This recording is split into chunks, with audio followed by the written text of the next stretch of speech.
नमः। इष्ठां देवी देवताभ्यो नमः। नमः परमहंसास्वादित चरणकमल चिन्मकरन्दाय भक्तजनमानस निवासाय श्री रामचंद्राय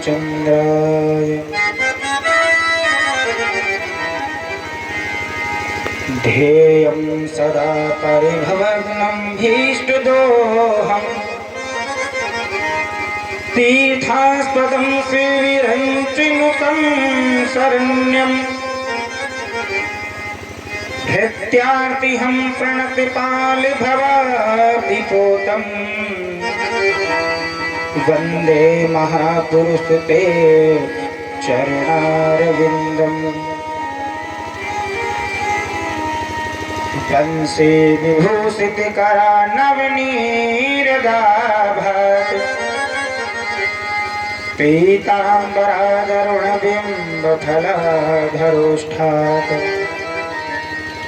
पूर्णेन्दु सुंदर मुखादरविंद नेत्रात् कृष्णात् परं किमपि तत्त्वमहं न जाने। नारायणं नमस्कृत्यं नरं चैव नरोत्तमं देवीं सरस्वतीं व्यासं ततो जयमुदीरयेत्।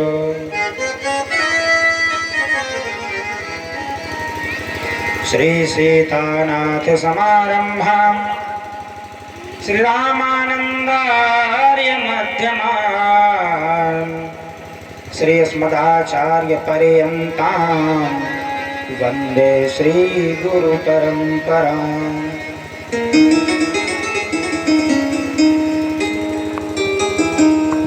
सांब सदा शिव की जय हो। हर हर हर महादेव।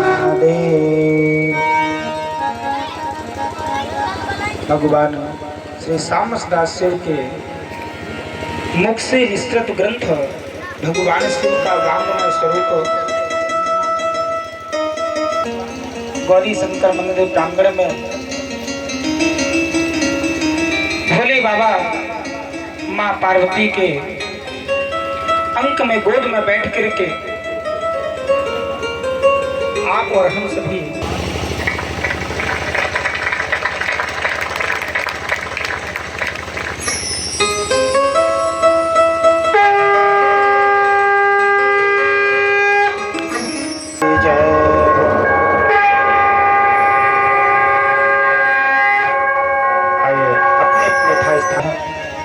श्रोताद्वार्यस्य प्राणस्य मुखाद्मेरजायतो।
शांति शांति शांति हर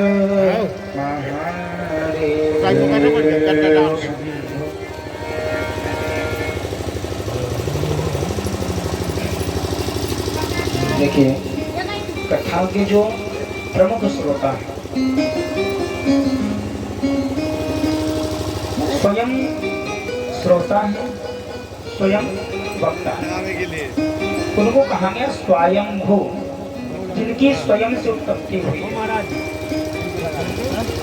महाराज भूत भावन भोलेनाथ जो साम सदा शिव हैं,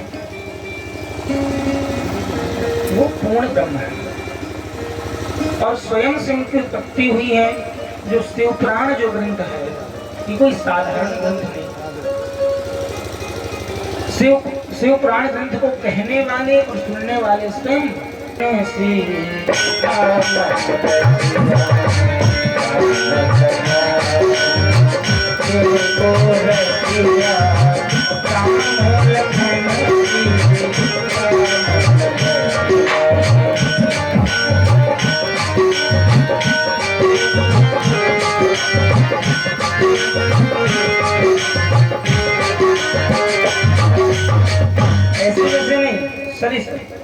राम रसाय तुम्हारे पासा सदा रहो रघुपति के दास। हनुमान जी महाराज सरल वैसे श्रोता नहीं है, रसमय श्रोता है। देखो महाराज कथा तो सब सुनते हैं, लेकिन कथा को सुनने के बाद आपके जीवन में रस आ जाए, आपके जीवन में रस नहीं आया तो आपका जीवन बेकार है। कथा सुनने के बाद रस काय का हो महाराज, मधुरता का रस हो। कथा को जीवन में उतारें, ये नहीं कि महाराज एक कान से दूसरे कान से निकाल दें। तो भगवान शाम सदा शिव माँ भवानी के चरणों में कोटि कोटि नमन वंदन अभिनंदन करते हुए कथा के जो रसिक श्रोता है वीरवल्लभ हनुमान जी महाराज के चरण कमलों में कोटि कोटि नमन वंदन अभिनंदन करते हुए समस्त ग्राम के सभी देवी देवता आप सभी के चरण कमलों में कोटि कोटि नमन वंदन अभिनंदन करते हुए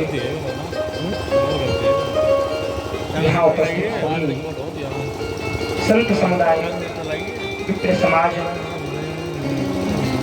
बुद्ध समाज, सभी श्रोता बंधु, माँ सीता गांधी अनुसुईया जी के चिन्हों पर चलने वाली ममतामयी करुणामयी दयामयी माताएं बहनें, सभी श्रोता बंधु, आप सभी के अंतःकरण में विद्यमान हो श्री शाम सदा शिव के चरण कमलों में कोटि कोटि नमन वंदन अभिनंदन करते हुए कल हमने और आपने सभी ने कथा में श्री शिव महापुराण की कथा की महात्मा को जाना था। इसका महात्मा क्या है?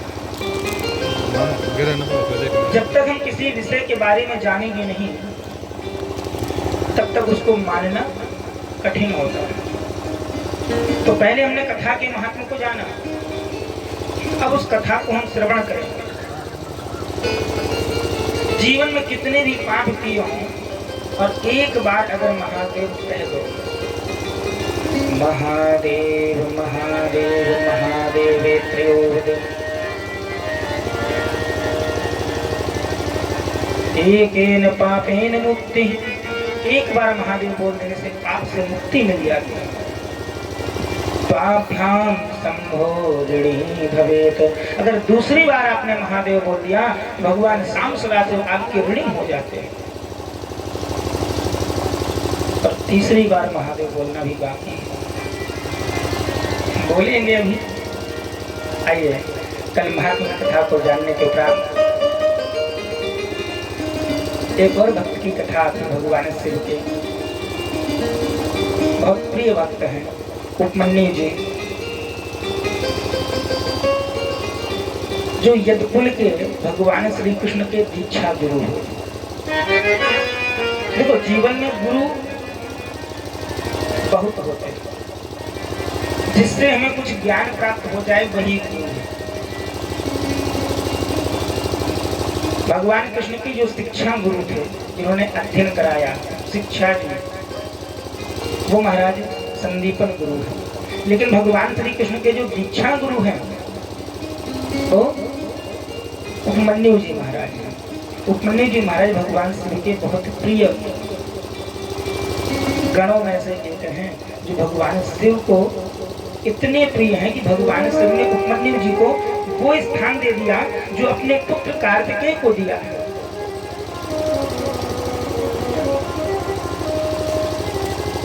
कहते एक बार उपमन्यु जी का नाम स्मरण कर लेने से भगवान श्याम सुंदर शिव इतने प्रसन्न हो जाते हैं कि उसको अपने शिवलोक में निवास दे देते हैं।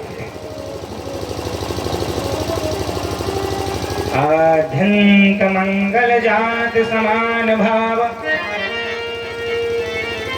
मार्यम तमी समजरामात्मदेवम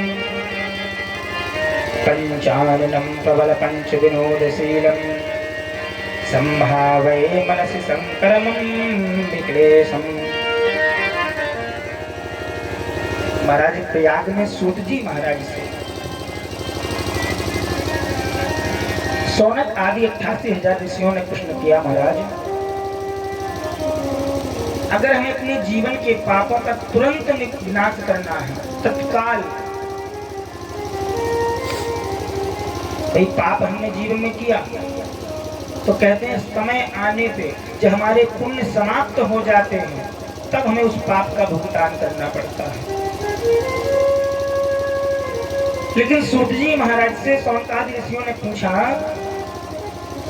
कि महात्मा ने ये बताओ कि अगर हमने जानबूझ के ना किया हो, धोखे से कोई पाप हो जाए और हमें उस पाप के बारे में जानकारी प्राप्त हो जाए कि हमने ये पाप कर दिया है, उस पाप का प्रायश्चित करना हो, उस पाप से तुरंत कैसे निवारण हो, तत्काल का निवारण कैसे हो, उसका कोई उपाय हो तो बताओ। संभावये मनसि संकरमं विकेशम।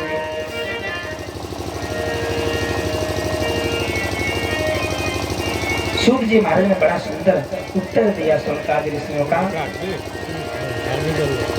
क्यों? अगर आप कर्मकांड की ओर जाएंगे तो विशेष अनंत उपाय है। महाराज आप जो है ये जाप करा लो, राहु का जाप करा लो, अनंत उपाय बताते हैं। लेकिन सूत जी महाराज कहते हैं कि देखो जो शिव पुराण है इतना सरल ग्रंथ है कि केवल भगवान की चर्चा मात्र से, भगवान की चर्चा हो रहा हो, जहाँ सत्संग हो रहा हो, भगवान का चिंतन हो रहा हो, भगवान श्याम सुंदर शिव की हरि और हरि की जहाँ कथा चल रही हो, वहाँ अगर आप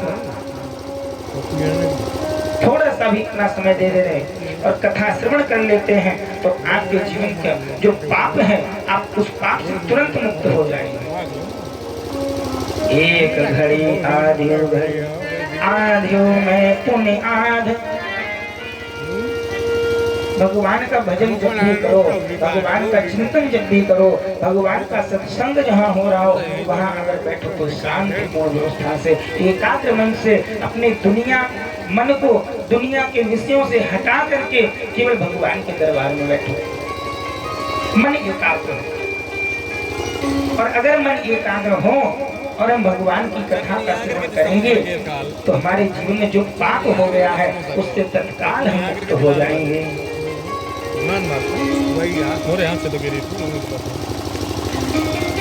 जो भगवान की कथा है ना, तुरंत महाराज गंगा स्नान करने जाते हैं, गंगा स्नान करने जाते हैं और इलाहाबाद तक गए महाराज, प्रयागराज तक स्नान किए, दीपदान किया, ब्राह्मणों को दान किया, सब कुछ किया। लेकिन क्या आपको पता है कि आपको उस गंगा स्नान का पुण्य फल कब मिलेगा? कोई बता? पता तो नहीं कब मिलेगा, लेकिन हाँ इतना पता है गंगा स्नान करने से हमारे पाप समाप्त हो जाते हैं और हमें पुण्य मिलता है। लेकिन कब मिलता है ये नहीं पता। लेकिन भगवान श्याम सुंदर शिव की कथा ऐसी कथा है कि इसको जब सुनो, जहां सुनो वहीं आपका पाप समाप्त हो जाएगा। अरे मैं जन फल पे ये तत्काल गंगा स्नान करोगे कब पुण्य मिलेगा। उसका उसका फल मिलेगा। लेकिन भगवान की कथा, शाम सदा शिव की कथा ऐसी कथा है कि जब सुनो तुरंत पाप का निवारण हो। मैं जन फल पे किए तत्काला, मैं जन फल पे किए तत्काला, मैं जन फल पे पाप होई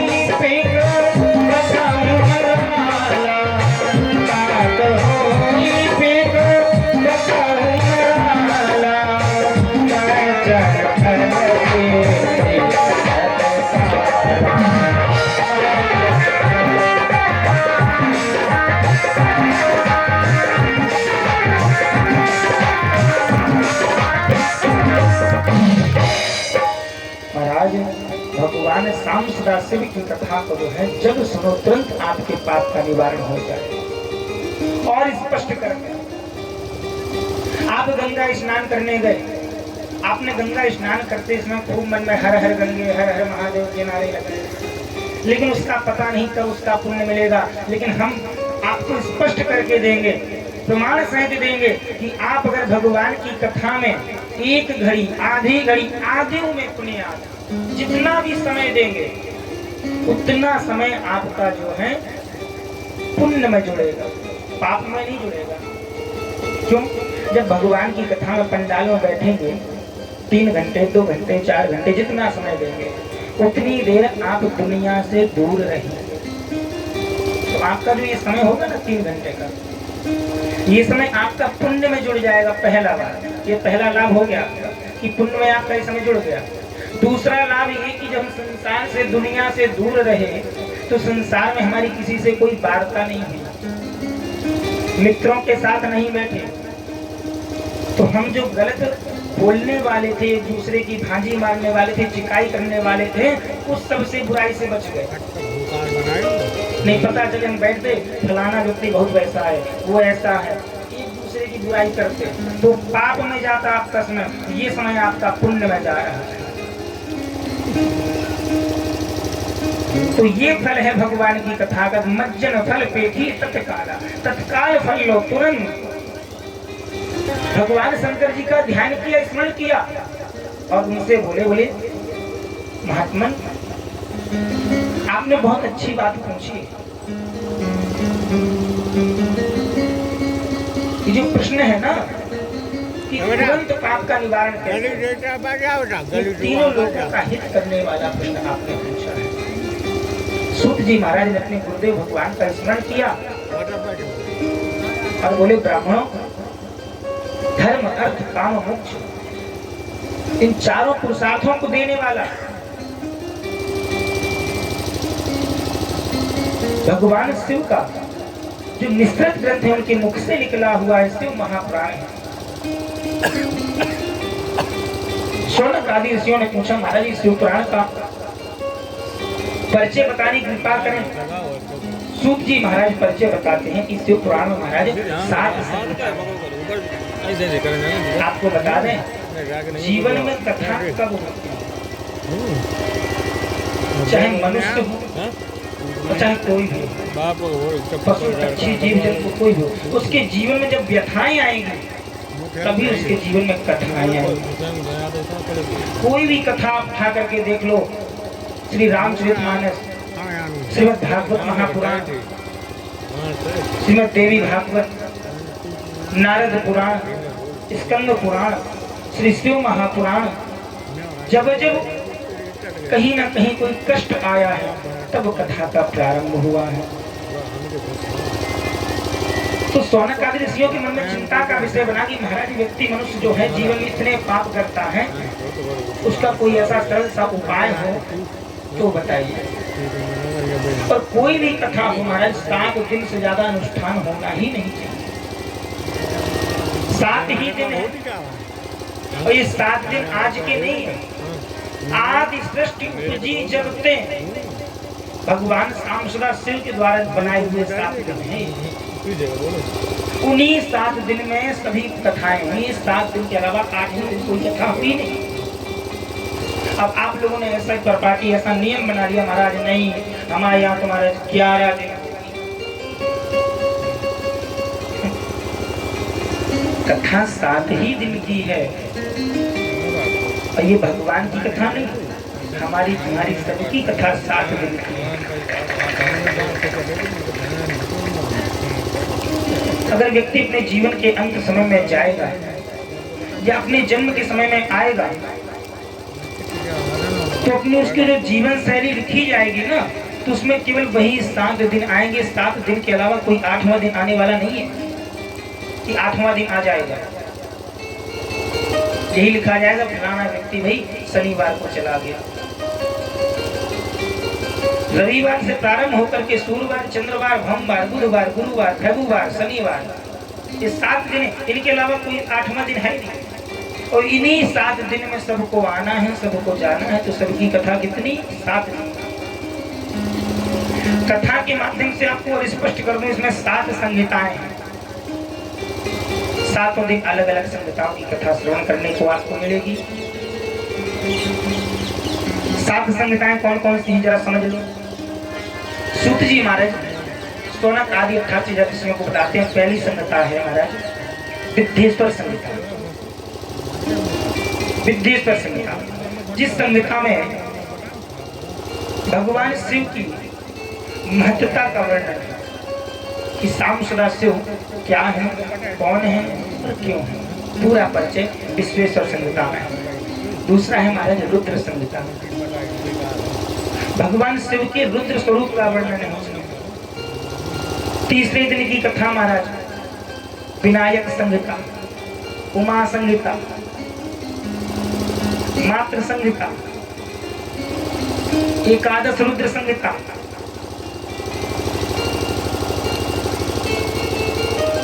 कोटि रुद्र संहिता, वायवी संहिता। 7 कथा अलग अलग है।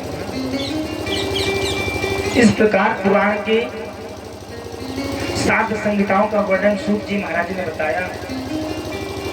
और इसमें 24,000 श्लोकों की संख्या बता रहा हूँ। विद्येश्वर संहिता में 10,000 श्लोक है। रुद्र संहिता, विनायक संहिता, उमा संहिता और मातृ संहिता, इनमें 8,000 श्लोक है। ब्राह्मणों एकादश रुद्र संहिता में 13,000, कैलाश संहिता में 6,000, शत्रुद्र संहिता में 3,000, कोटि रुद्र संहिता में 9,000 और सहस्त्र कोटि रुद्र संहिता में 11,000, वायवी संहिता में 4,000 श्लोक।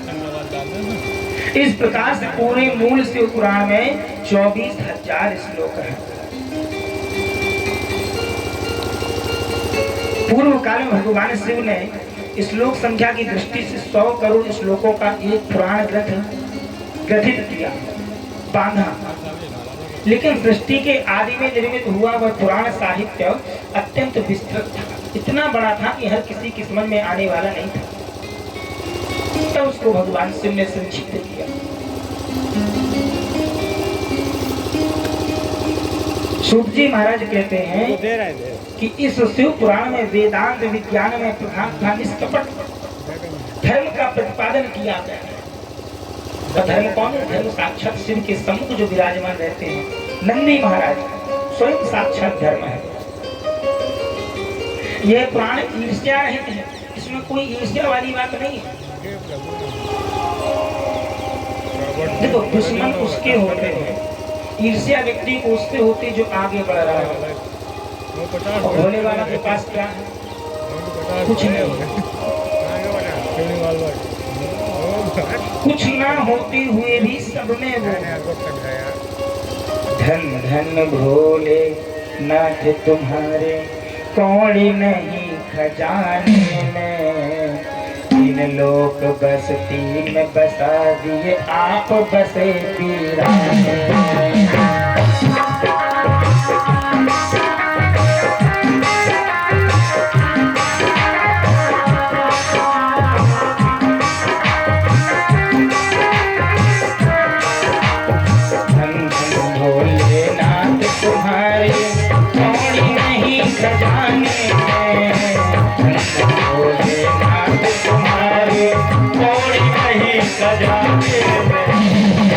लोग बस्ती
शिव की जय। हर हर हर महादेव। महाराज सूत जी महाराज कहते हैं भगवान की जो कथा है, शिव जी की कथा है, मज्जन फल के तत्काल आपको पुण्य फल देने वाली कथा है। सोनक आदि स्त्रियों ने महाराज दूसरा प्रश्न किया,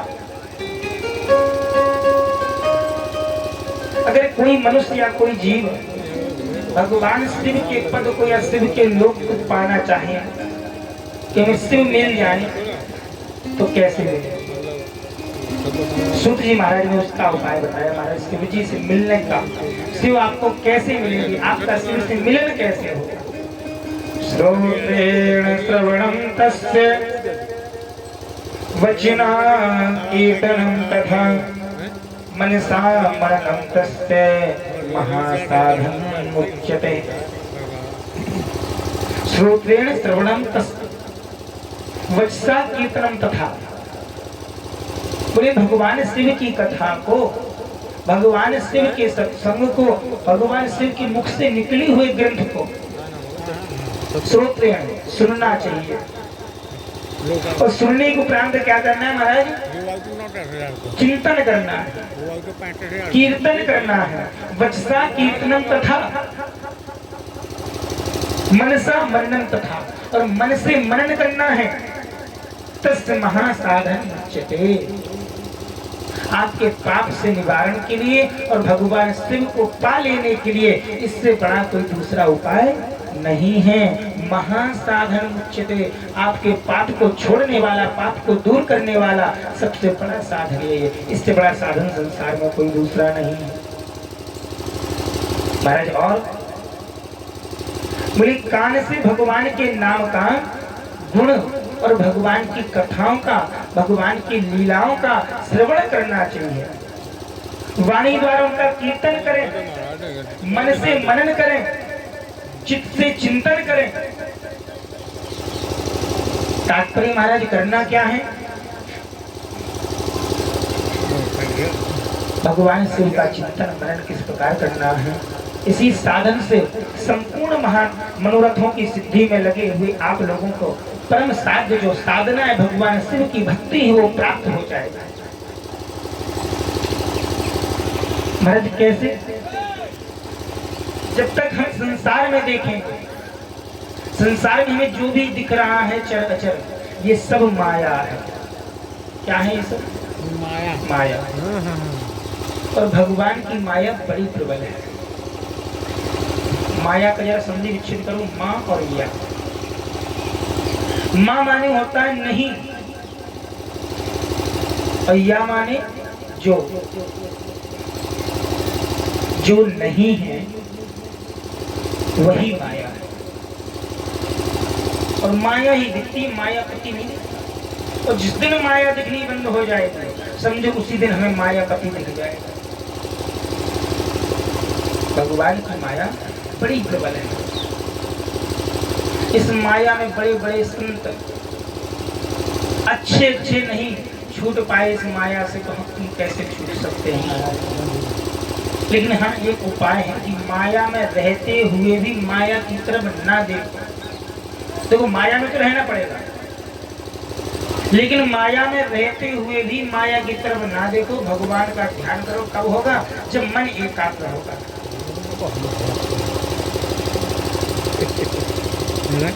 भगवान की माया संसार में किस प्रकार न जाती, आपको छोटा सा उदाहरण दें। एक बंदर है, एक सुराही में चने के दाने डले हुए हैं, और बंदर ने अपना हाथ जो है उस घड़े में डाला, छोटा सा मुख है उसका, तो बंदर का हाथ सीधा चला गया। लेकिन वहां पहुंच उसने मुट्ठी में ऐसे चने पकड़े, अब हाथ बाहर नहीं निकल रहा, हाथ बाहर नहीं निकल रहा। अच्छा, बंदर को लग रहा कि हमारा हाथ इस घड़े ने पकड़ लिया है। घड़े ने हाथ नहीं पकड़ा, तुमने उस घड़े में जो माया है उसको तुमने पकड़ रखा। कहते हैं ये मेरा घर, मेरा परिवार, मेरे बच्चे, मेरा घर, दुनिया, मेरी गाड़ी, कहीं कुछ नहीं है, सब माया है। जो चीज संसार में उत्पन्न हुई है उसका एक दिन विनाश भी है, जो बनी है वो बिगड़ेगी, और जो बना ही नहीं है पहले से ही है, वही सत्य है, वही बस पहचान लिया है।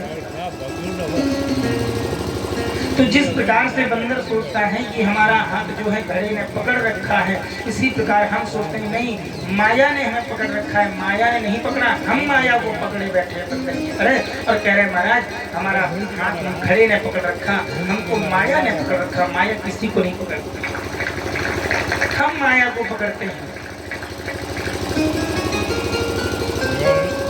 सब नचावत राम गुसाई, बध्यो पीर मर कटकी नाम।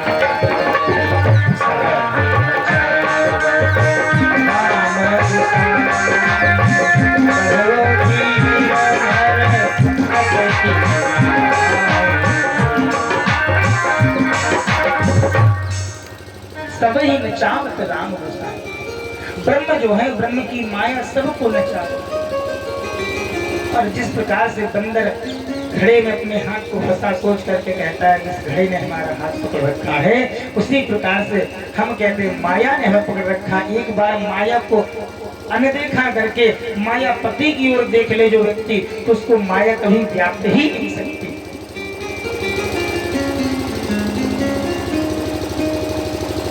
भगवान शिव का ध्यान करना एकाग्रता से, तो माया अपने आप छोड़ जाएगी। सूत जी महाराज कहते हैं मुनीश्वरों, इस साधन का महत्व बताने की प्रसंग में मैं आप लोगों के लिए एक प्राचीन वृत्तांत का वर्णन करता हूँ, ध्यान से सुनो। पहले समय की बात है, महाराज पराशर मुनि के पुत्र, मेरे गुरु पराशर मुनि के पुत्र और सूत जी महाराज के गुरु वेदव्यास जी महाराज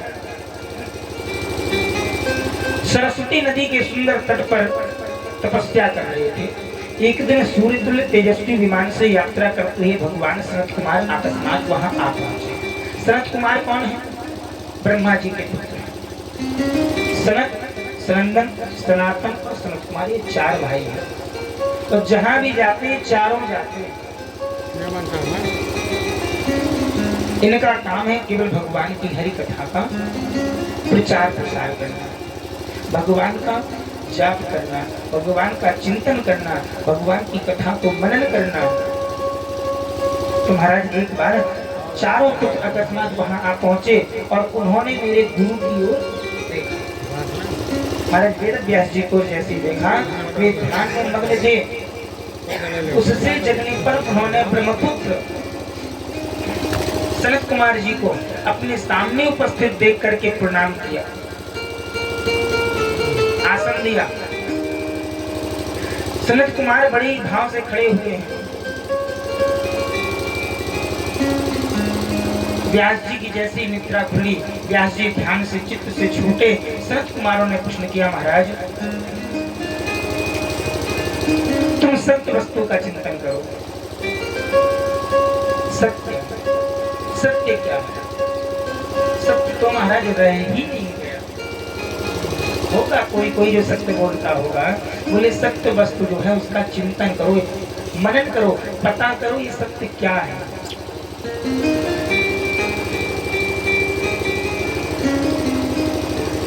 तुलसी बाबा ने बड़ी सुंदर अर्धाली लिखी, सत्य सो कबहू बिल से हानि। सत्य वह है जो कभी समाप्त नहीं होगा।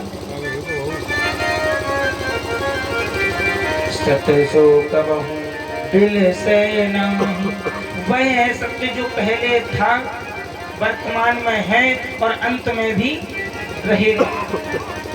आपको बता दें, अपने यहाँ जितने भी देवी देवता हैं सबकी मूर्ति पूजा होती है, लेकिन भगवान शिव की कहीं आपने मूर्ति नहीं देखी। केवल और केवल भगवान शिव जी का आपने शिवलिंग देखा होगा। तो भगवान शिव के शिवलिंग की पूजा क्यों होती, भगवान शिव की मूर्ति की पूजा क्यों नहीं होती? बड़ी विचित्र बात है। अपने आदिकाल में मूर्ति पूजा का कोई विधान था ही नहीं। जो पंचदेव हैं उन्हीं को हम भगवान मानते थे। चित जल पावक गगन शरीरा, चित जल पावक गगन समीरा, पंच तत्व मिल अधम शरीरा,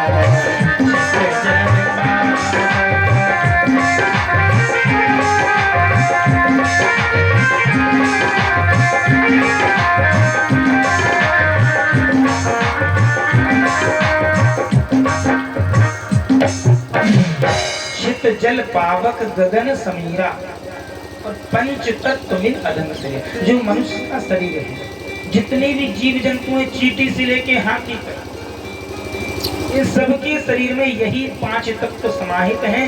यही पांच तत्व पांच देव हैं, जिन्हें हम पंचदेव कहते हैं। और अपनी सनातन संस्कृति में इन्हीं पांच देवताओं की पूजा अनादिकाल में ऋषि मुनि महात्मा साधु संत सब किया करते हैं। आज भी कोई भी पूजन अनुष्ठान यज्ञ कथा इत्यादि हो, उसमें पंचदेव पूजा प्रारंभ होती है। पहले पांच देवताओं की पूजा होती है। कौन कौन से? छित, क्षैतिज यानी पृथ्वी माता।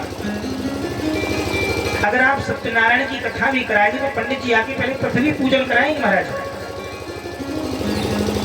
ओम पृथ्वी त्वयार्तालोका देवी त्वं विष्णुमागता त्वं च धारमां देवीं पवित्रं गोचाशनम् आधार सत्तै नमः। पूरी सृष्टि को जो सृजन करने वाली है, उत्पन्न करने वाली, ये बताओ माँ की गोद में हम कितने साल रहे? माँ ने हमको जन्म दिया, जन्म देने के उपरांत कितने महीने उनके पास रहे, कितने साल रहे? ज्यादा से ज्यादा 1 साल, 2 साल। उसके बाद माँ ने अपनी गोद से उठाकर इस पृथ्वी माँ की गोद में छोड़।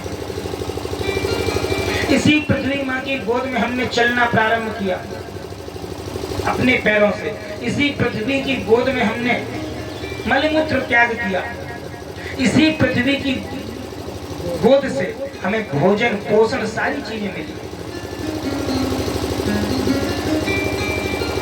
तभी शास्त्रों में कहा गया महाराज, जननी जन्मभूमिश्च स्वर्गादपि। अरे जन्म देने वाली माँ से बढ़ के जो माँ होती है, पृथ्वी माँ होती है, जो पूरे जीवन पर्यंत हमें सब कुछ देती है। सुबह उठ के नित्य प्रति हमें इन पंचदेवों की पूजा करनी चाहिए। महाराज कहते हैं, कराग्रे वसते लक्ष्मी, कर मध्ये सरस्वती, कर मूले तु गोविंदः, प्रभाते कर दर्शनम। कराग्रे वसते लक्ष्मी। अगर आपको अपने जीवन में धन संपत्ति, आप आर्थिक परेशान हैं, आर्थिक तंगी है, करना क्या? सुबह सुबह जागो, जैसे ही आपकी निद्रा खुले, हाथ के करके अग्रभाग में सबसे आगे वाले भाग माता लक्ष्मी का दर्शन करें। और जो व्यक्ति सुबह सुबह अपने हाथ के अगले हिस्से में माता लक्ष्मी का दर्शन करता है, माता लक्ष्मी का ध्यान करता है, उसके जीवन में कभी धन की कमी आने वाली नहीं है।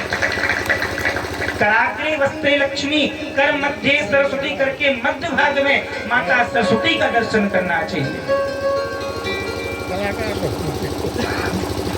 क्यों? देखो लक्ष्मी तो आ गई। अगर हमने करके अग्रभाग में माता लक्ष्मी की पूजा की, उनका ध्यान किया, लक्ष्मी तो आ गई। और लक्ष्मी हमको वहन करना नहीं आया, खर्च करना नहीं आया तो बेकार है। तो मति कौन देगी, बुद्धि कौन देगी? माता सरस्वती। तो मध्य भाग में माता सरस्वती का ध्यान करिए। कराग्रे वस्ते लक्ष्मी, कर मध्ये सरस्वती, कर मूले तु गोविंदा करके मूल भाग में भगवान गोविंद,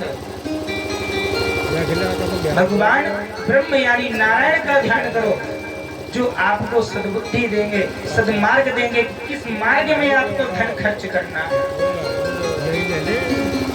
जीवन में कर्म सब कर रहे हो, कर्म कोई ऐसा नहीं कोई ना कर रहा है। आप यहाँ बैठ के कथा सुन रहे हैं, आप भी कर्म कर रहे हैं। रोड पे कोई खेत में जाके चारा काट रहा है, वो भी कर्म कर रहा है। एक दुकानदार बनिया दुकान में बैठ के अपनी दुकान बिक्री कर रहा है, वो भी अपना कर्म कर रहा है। कसाई है, कसाई मंडी में, वो भी अपना कर्म कर रहा है। सब काम कर रहे हैं, लेकिन जो जस करे सो सफल।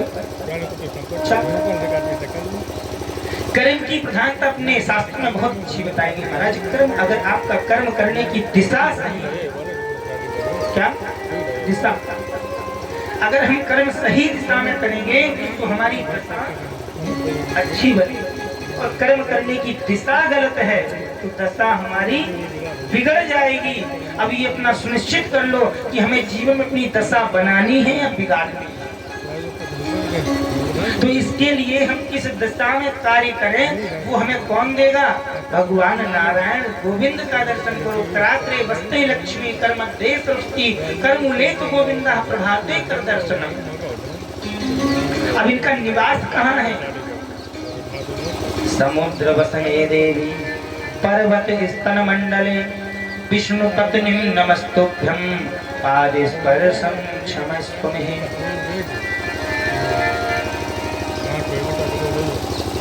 पृथ्वी मैया को हम प्रणाम करते हैं सुबह, और करना चाहिए, क्योंकि आपका नहीं, आपके परिवार का नहीं, आपके गांव का नहीं, आपके राज्य का नहीं, आपके देश का नहीं, पूरे विश्व भर का भार इस पृथ्वी मैया के ऊपर है। और अगर थोड़ी सी भी ढीली ढोली हो जाए तो महाराज भूकंप आ गया। अभी हरिद्वार में आया था, भूस्खलन हुआ था बरसात के मौसम। क्या है? उसी पृथ्वी का भोजन। जब पृथ्वी पर अत्याचार होता है ना, तभी भगवान अवतरित होते हैं। पृथ्वी साक्षात गाय है, गाय का स्वरूप है। जब जब पृथ्वी पर अत्याचार हुआ तो पृथ्वी मैया ने गाय का रूप धारण करके भगवान के पास गई, प्रभु हमारी रक्षा करो। जो पृथ्वी में से अन्न उपज जो भी होता है ना, इसमें सबका हिस्सा होता है। छोटे से छोटे जीव से लेके बड़े से बड़े जीव का आगे वर्णन आएगा, सुनाएंगे कथा में अपने विषय पर आएंगे। तो महाराज पृथ्वी को प्रणाम करना। कराग्रे वस्ते लक्ष्मी कर मध्य सृष्टि कर मूले तो गोविंदा प्रभाते कर दर्शनम। समुद्र वसने देवी पर्वत स्तन मंडले विष्णु पत्नी नमस्तुभ्यं पाद स्पर्शं क्षमस्व।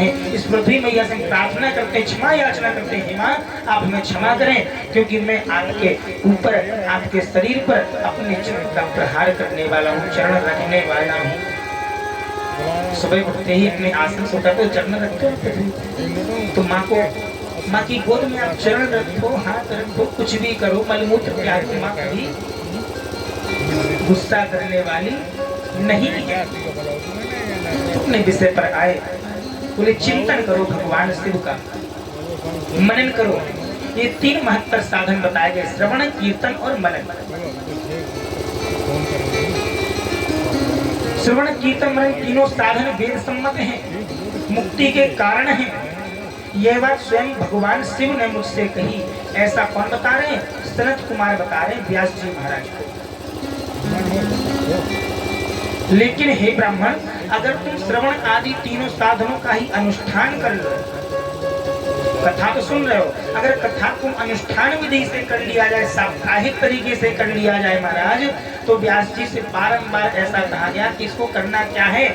ब्रह्मपुत्र सनत कुमार परम सुंदर ब्रह्मधाम को चले। बोले अगर अनुष्ठानिक तरीके से करोगे तो भगवान से बहुत शीघ्रता से मिल जाएंगे।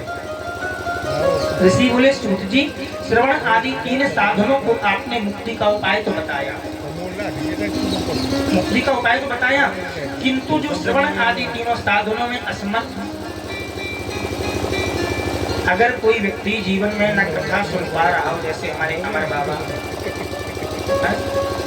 कथा सुन ना पाए, चिंतन भी ना कर पाए, मनन भी ना कर पाए, तो क्या उपाय? किस साधन भूत कर्म के द्वारा बिना यत्न के ही उससे मोक्ष मिल सकता है? क्या ऐसा भी कोई उपाय है कि जीवन व्यक्ति ना तो भगवान का शिव का चिंतन कर पाए, ना कथा श्रवण कर पाए, न मनन कर पाए।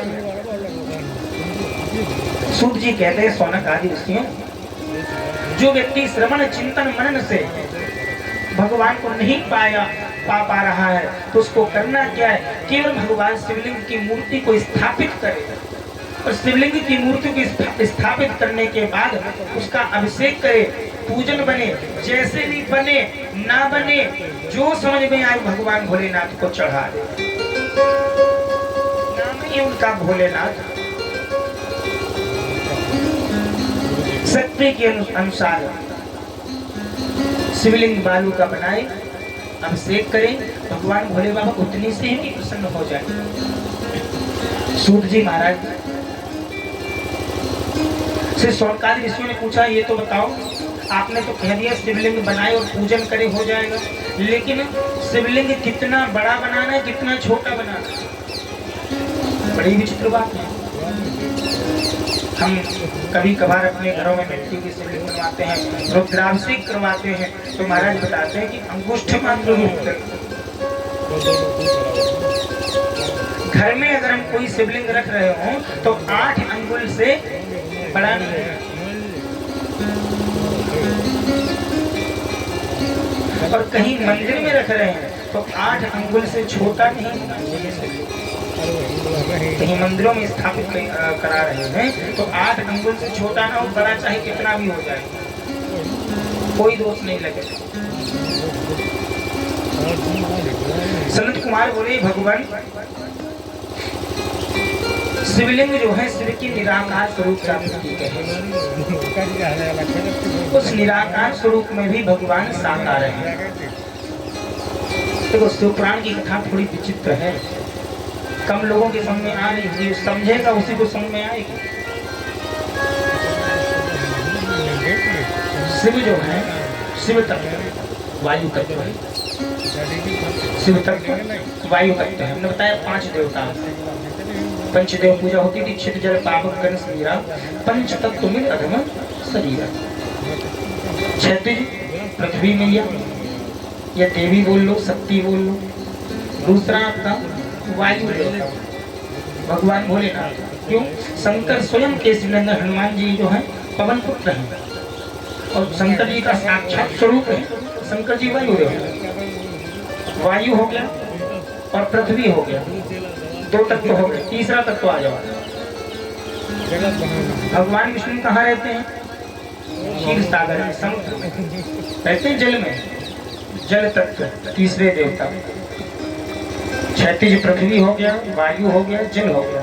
अग्नि देवता भगवान सूर्य है, साक्षात अग्नि का सबसे बड़ा जो सोर्स है ना भगवान सूर्य। जितना तेज भगवान सूर्य में है उतना तेज किसी अग्नि में नहीं है, किसी इलेक्ट्रिक जो तत्व होता है उसमें भी नहीं है।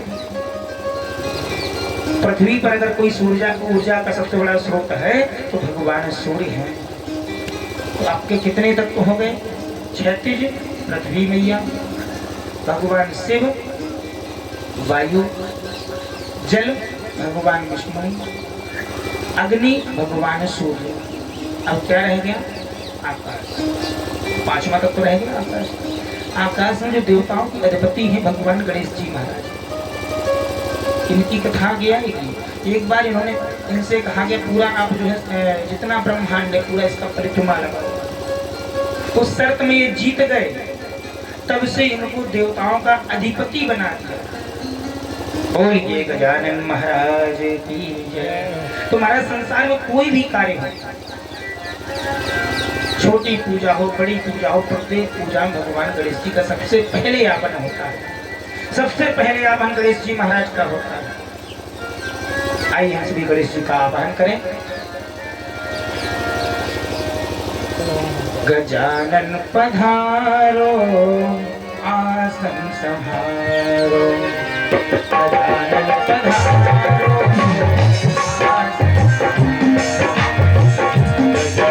पधारो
भगवान शिव और माता पृथ्वी, इन पांचों देवताओं को पंचदेव कहा जाता है। इन्हीं पांचों में पांच जो तत्व हैं वो विलीन है।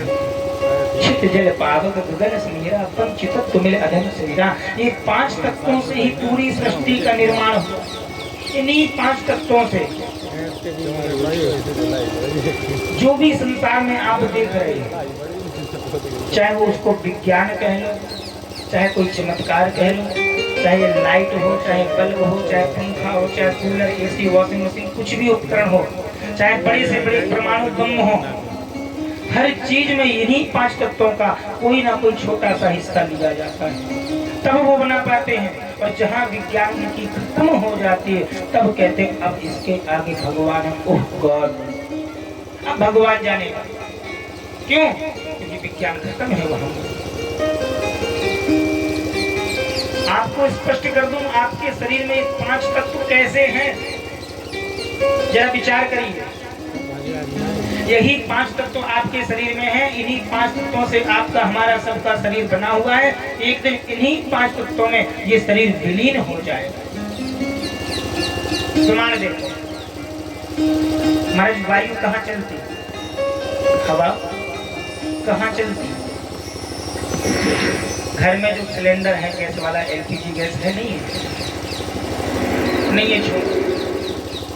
अगर हवा उड़ेगी निकलेगी तो कहाँ को जाएगी? नीचे जाएगी, पृथ्वी के ऊपर को जाएगी, ऊपर को जाएगी ना। तो हवा कहाँ चलती? वायुमंडल में, नीचे नहीं चलती, वायुमंडल में हवा चलती, यानी आकाश में। आकाश में तो चलती। तो अपने शरीर का पहला तत्व और दूसरा तत्व, अपने शरीर में जरा विचार करो, हवा कहाँ चलती? जो श्वासोच्छ्वास क्रिया होती है, श्वास लेते हैं और छोड़ते हैं, वो कहाँ होता है? हमारे माइंड में, कि पेट में, कि हाथों में, हृदय में महाराज। जो श्वासोच्छ्वास क्रिया होती है, रेस्पिरेशन सिस्टम जो होता है, नासिका के माध्यम से हवा जाती है और यहाँ पंपिंग होता है और पुनः फिर वापस आती है। जाती कहाँ है, क्रिया कहाँ चलती है? हृदय में। तो हृदय हमारा क्या है? जो वक्षस्थल है वो क्या है? वो आकाश है। और आकाश में वायु चल रही, हवा। दो तत्व अपने शरीर में मिल गए। जरा विचार करो, आकाश मिल गया और वायु तत्व मिल गया।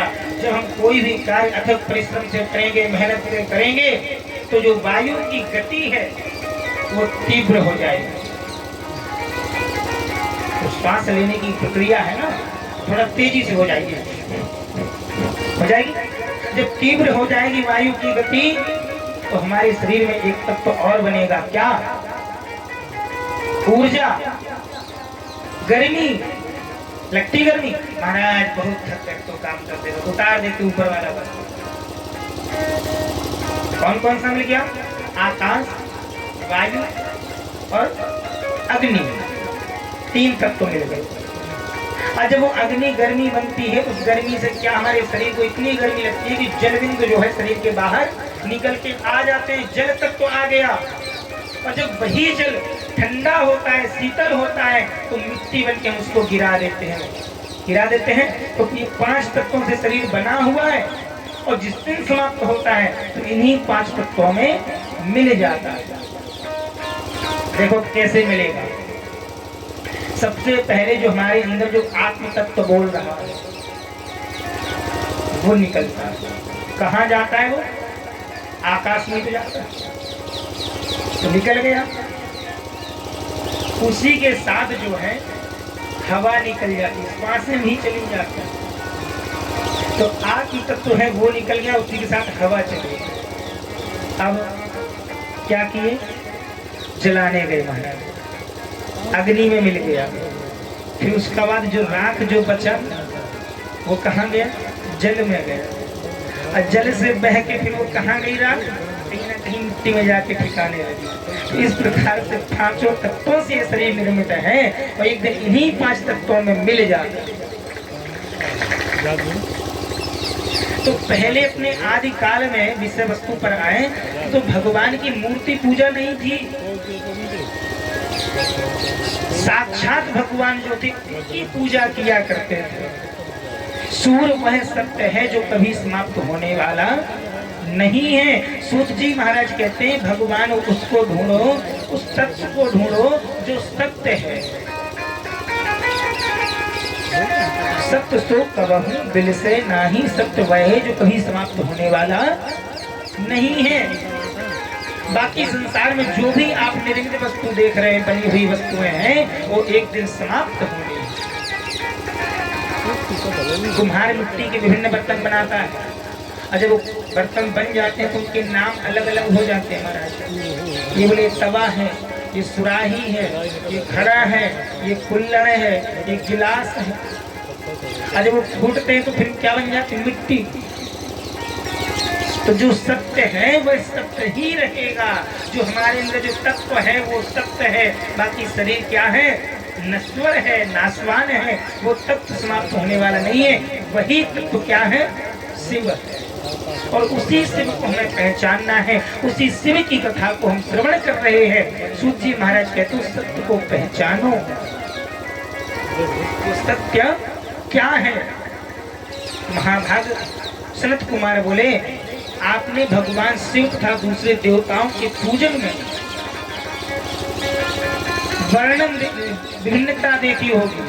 कहीं अगर राम जी का मंदिर है तो महाराज राम जी की मूर्ति है। भगवान कृष्ण का, राधा कृष्ण का मंदिर, वहां मूर्ति। शिव जी के मंदिर में मूर्ति क्यों नहीं? बड़ी अच्छी बात बताते हैं। जो शिव जी का जो शिवलिंग है ये कहाँ से प्रकट हुआ? इनकी उत्पत्ति ही शिवलिंग से हुई। स्वयंभू, स्वयं से उत्पन्न होने वाले शिवलिंग। बड़ी विचित्र बात है। सृष्टि के प्रारंभ में कुछ नहीं था। अहमे वासमे वाक्य, जल ही जल था। उस जल में भगवान शिव जी की आदेश के द्वारा, शिव जी की माया के द्वारा, शिव जी की कृपा के द्वारा क्षीर सागर में भगवान विष्णु आए और उनके नाभि कमल से ब्रह्मा जी का प्राकट्य हुआ। ब्रह्म के योग माया के द्वारा ब्रह्मा जी विष्णु का प्राकट्य हुआ, दोनों का। ब्रह्मा जी ने देखा कि भाई चारों तरफ कमल की पुष्प की पंखुड़ी है, कहीं कुछ दिखाई नहीं दे रहा। दूर दूर तक जहां भी देखा तो जल ही जल दिखाई दिया। ब्रह्मा जी सोच में पड़ गए। वापस पुनः उस कमल की नाल में घुसे, कई दूर तक नीचे चले गए, लेकिन कहीं उसका छोर नहीं मिला। तो वापस फिर कमल नाल से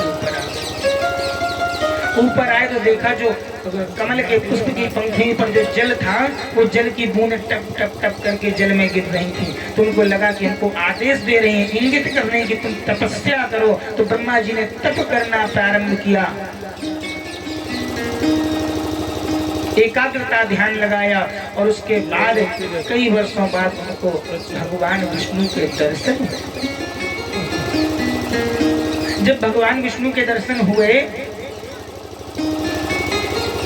तो विष्णु भगवान ने कहा कि तुम्हें मैंने उत्पन्न किया, मैं नीचे हूँ और मेरी नाभि से कमल पुष्प निकला, उस कमल के पुष्प में तुम्हारा उद्गम हुआ, मैंने तुम्हें पैदा किया, तुम मेरे पुत्र समान हो, मैं तुम्हें आदेश देता हूँ, जाओ तुम सृष्टि का निर्माण करो। महाराज ब्रह्मा जी को ये बात कुछ ठीक नहीं लगी। जब ब्रह्मा जी को ये बात ठीक नहीं लगी तो ब्रह्मा जी ने कहा ऐसे नहीं, हमें पुत्र नहीं बनना, अब हमें बाप बनना है। बाप, अभी तक हम बेटा बने रहे, हम बाप बनना है। बोले सुनो, हम ऊपर हैं, तुम नीचे हो। ऊपर वाला नीचे वाले का कौन हुआ? मालिक। बोले हम तुमसे बड़े, हम तुम्हारे बाप होंगे, तुम बेटा हो। दोनों में वार्तालाप होते होते बहस होने लगी। जब बहस होने लगी तो उसी समय एक स्वर्ण के समान चमकता हुआ पाताल से शिवलिंग निकला, और वो शिवलिंग इतना बढ़ता चला गया, इतना बढ़ता चला गया कि आकाश के ऊपर तक निकल गया। बोलिए सांब सदा शिव की जय हो। हर हर हर महादेव। वो शिवलिंग इतना बढ़ा कि आकाश के ऊपर तक निकल गया। विचार करो महाराज, अब जो लड़ रहे थे, अगर दो लोग आपस में लड़ रहे हो, आपस में उनकी कोई लड़ाई हो और बीच में कोई तीसरा पहुंच जाए, कोई विचित्र बात करते हैं, तीसरा पहुंच जाए और कोई विचित्र बात कर दे तो दोनों रुक जाते हैं। उन्होंने जब चमकीले एक खंबे को देखा, बोले ये क्या है? बोले लड़ाई बाद में कर लेंगे, रुको पहले, ये क्या है ये देखो। तो भगवान ब्रह्मा जी और विष्णु जी दोनों उसी में उलझ गए। बोले ये क्या है, इसका पता करो। ब्रह्मा जी बोले हम क्यों पता करें? तो विष्णु जी बोले हम क्यों पता करें, चलो लड़ाई। बोले नहीं नहीं, एक काम करो, एक काम करो। बोले जो इसका पता लगा लेगा वो बड़ा हो जाएगा, और जो पता नहीं लगा पाएगा वो छोटा हो जाएगा। बड़ी अच्छी बात। तो महाराज शर्त मंजूर हुई। विष्णु भगवान बोले एक काम करो, हम नीचे हैं, हम नीचे को जा रहे हैं, तुम ऊपर हो, तुम ऊपर जाओ। ब्रह्मा जी ने चलना प्रारंभ किया। ब्रह्मा जी ऊपर की ओर चले जा रहे हैं, विष्णु जी नीचे की ओर चले जा रहे हैं। दोनों यात्रा करते चले जा रहे हैं। आइए हम भी एक यात्रा करते हैं। भोले नाथ सा निराला, भोले नाथ सा निराला कोई और नहीं। भोले नाथ सा निराला कोई और कोई और नहीं, कोई और नहीं। भोले नाथ सा निराला कोई और, भोले नाथ सा सहारा कोई और।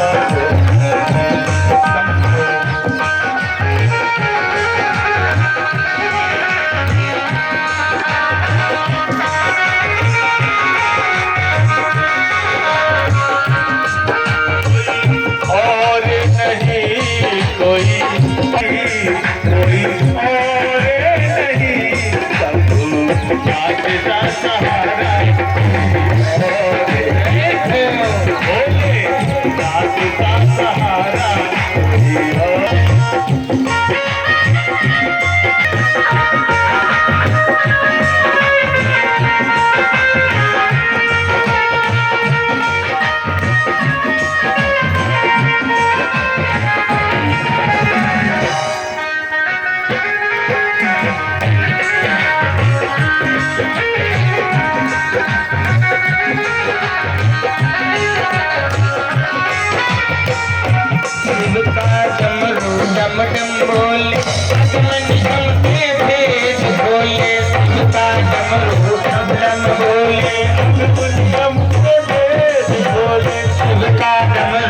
डम डम बोले अगम निगम के भेद भोले डम डम बोले अगम निगम के भेद भोले ऐसा भक्तों का रखवाला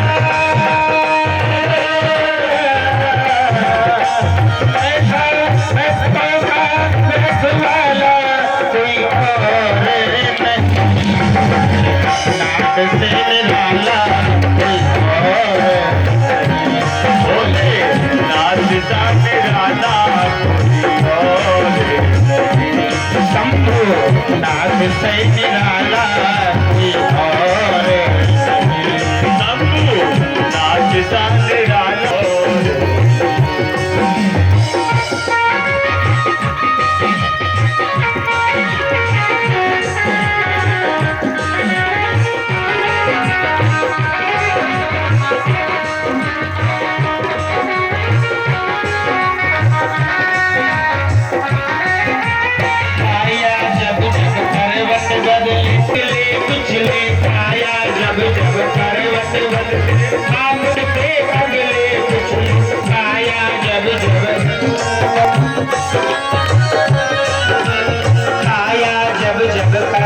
बदले आप सिमट के अगले पिछले आया जब जब करवट बदले आप सिमट के अगले पिछले ऐसा भक्तों का रखवाला ऐसा भक्तों का रखवाला कोई और नहीं बोले साथ से निहारा कोई और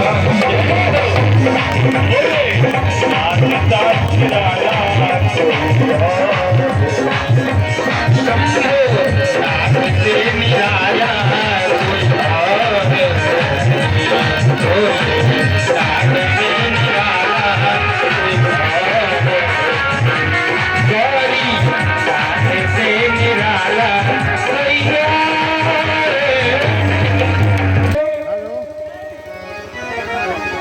भोले बाबा की महिमा कथा जो शिवलिंग निकला इतना ऊंचा था कि ब्रह्मा जी उसकी यात्रा करते चले जा रहे लेकिन पहुंच नहीं। विष्णु जी नीचे की यात्रा करते चले जा रहे उनको भी पता नहीं चल रहा कि कहाँ है।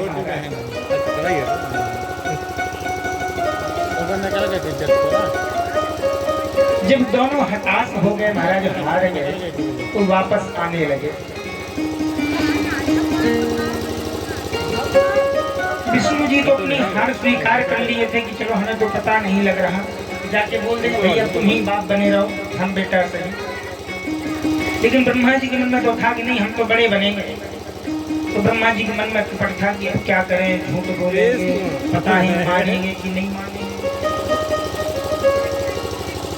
लेकिन भगवान ना सबका भला करता है। हमसे बहुत बड़े-बड़े आदमी जाके अपनी भावना जैसी और प्रभु मुहूर्त देखी तुम कैसे। ब्रह्मा जी के मन में भाव था कि नहीं हम बड़े बन जाएं और कैसे व्योम झूठ बोल के भी जीत जाएं। तो भगवान शिव के ऊपर जो केतकी का एक पुष्प रखा हुआ था, शिवलिंग इतना बड़ा था उसके ऊपर केतकी का पुष्प भगवान शिव को बहुत प्रिय है। वो पुष्प वहां से हवा के झोंके से नीचे गिरने लगा।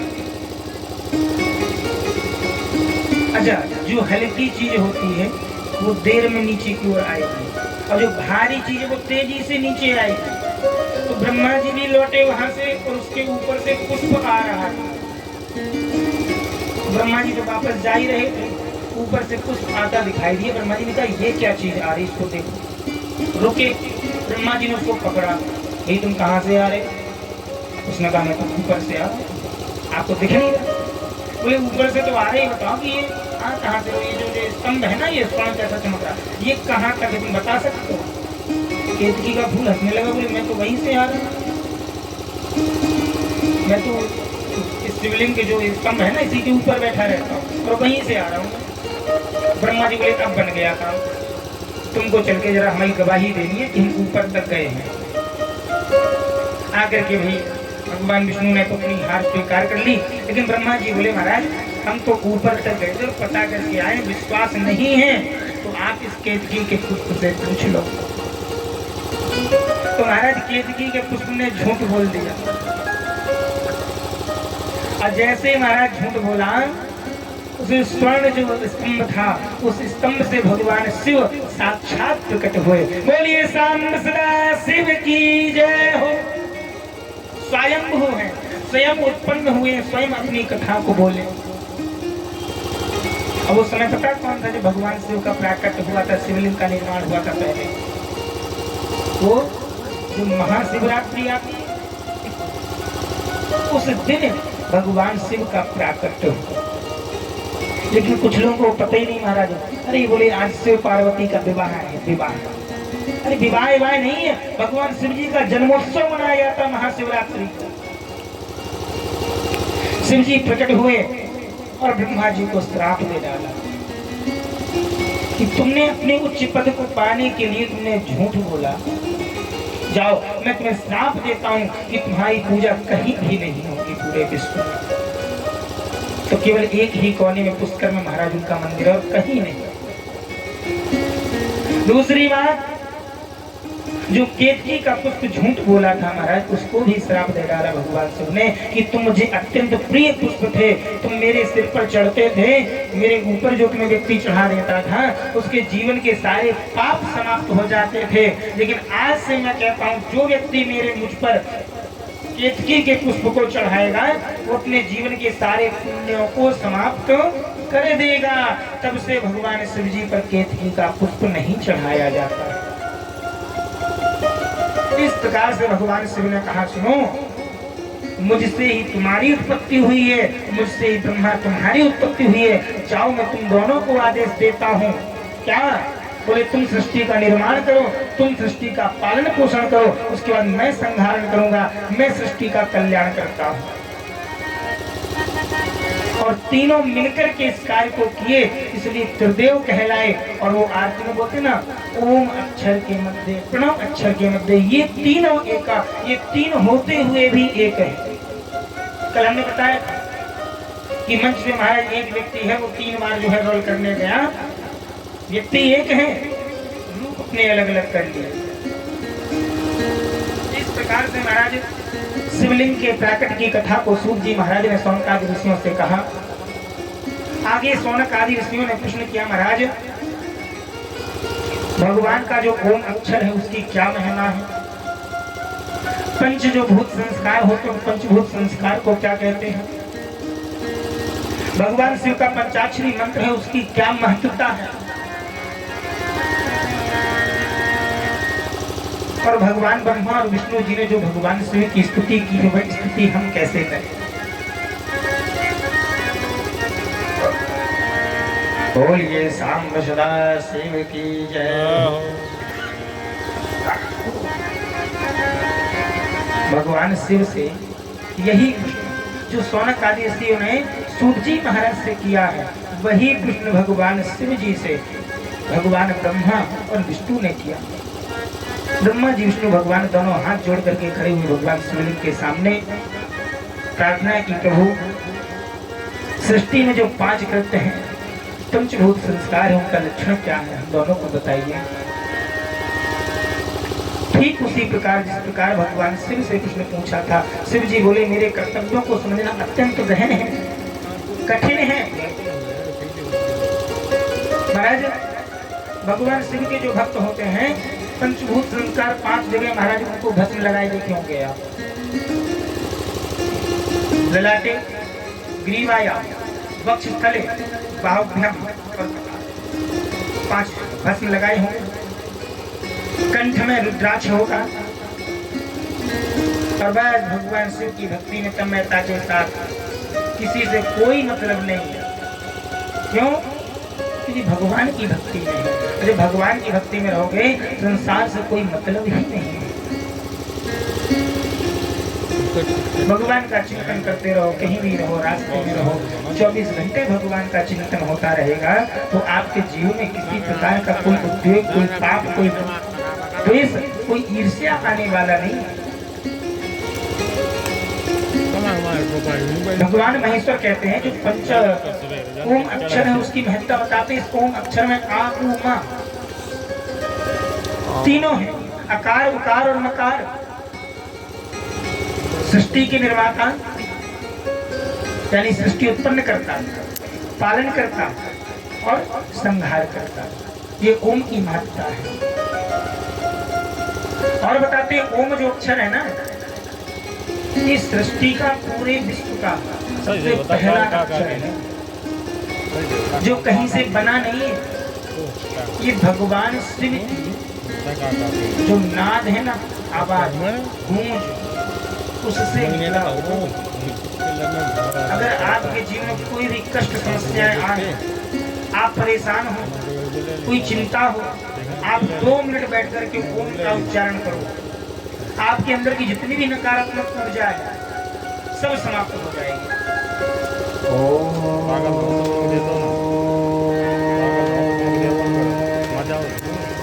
इतना कल्याणकारी मंत्र है कि जहां ओम की गूंज होती है वहां नकारात्मक ऊर्जा कहीं प्रवेश कर ही नहीं सकती। तो भगवान शिव की पंचाक्षरी मंत्र की महत्ता बताते हुए सूत जी महाराज कहते हैं जो पंचाक्षरी मंत्र है ना, ये भगवान शिव का मंत्र है।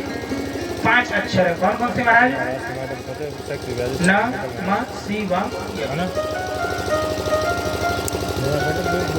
ओम कल्याणकारी मंत्र है, नमः शिवाय पंचाक्षरी मंत्र है। तो जिस व्यक्ति को अपने जीवन में भगवान शिव को पाना है तो पंचाक्षरी मंत्र का जाप करे। और अगर अपने जीवन में कल्याण चाहिए, अपना मोक्ष चाहिए, अपनी गति चाहिए, तो महाराज ओम का चिंतन करे। और जिसको दोनों ही चाहिए तो दोनों का चिंतन करे। ओम नमः शिवाय। नमो निष्कल रूपाय, नमो निष्कल तेज से, नमः सकलनाथाय, नमस्ते सकलात्मने। भगवान ब्रह्मा जी ने और विष्णु जी ने भगवान शिव की बड़ी सुंदर स्तुति की। नमः प्रणववाचाय, नमः प्रणवलिंगिने, नमः षष्ट्यादिकण्डे च, नमः पंचमुखाय ते, पंचब्रह्मस्वरूपाय पंचगत्याय ते नमः, आत्मने ब्रह्मणे तुभ्यं अनंत गुण सत्तये, सकलाकल रूपाय संभवे गुरुवे नमः। भगवान ब्रह्मा जी और विष्णु जी स्तुति करते हैं, बोलते हैं प्रभु आप ही सृष्टि के आदि कारण मध्य हैं, आपको नमस्कार है, आपको प्रणाम है। आप ही चर अचर जड़ चेतन में सब जगह आपका समाहित है। आप सब में हैं और सब आप में है। सृष्टि में जो कुछ भी हम देख रहे हैं सब परमात्मा का ही स्वरूप है। भगवान शिव प्रसन्न हुए, भगवान शिव ने अपने लोक को प्रस्थान किया, सब अपने अपने धाम को महाराज गए और अपने अपने कार्यों में लग गए। इस प्रकार से सूत जी महाराज सृष्टि में बताते हैं कि शिवलिंग की उत्पत्ति कहाँ से हुई है। एक बार जोर से जयकार लगाए, बोलिए साम सदा शिव की जय हो।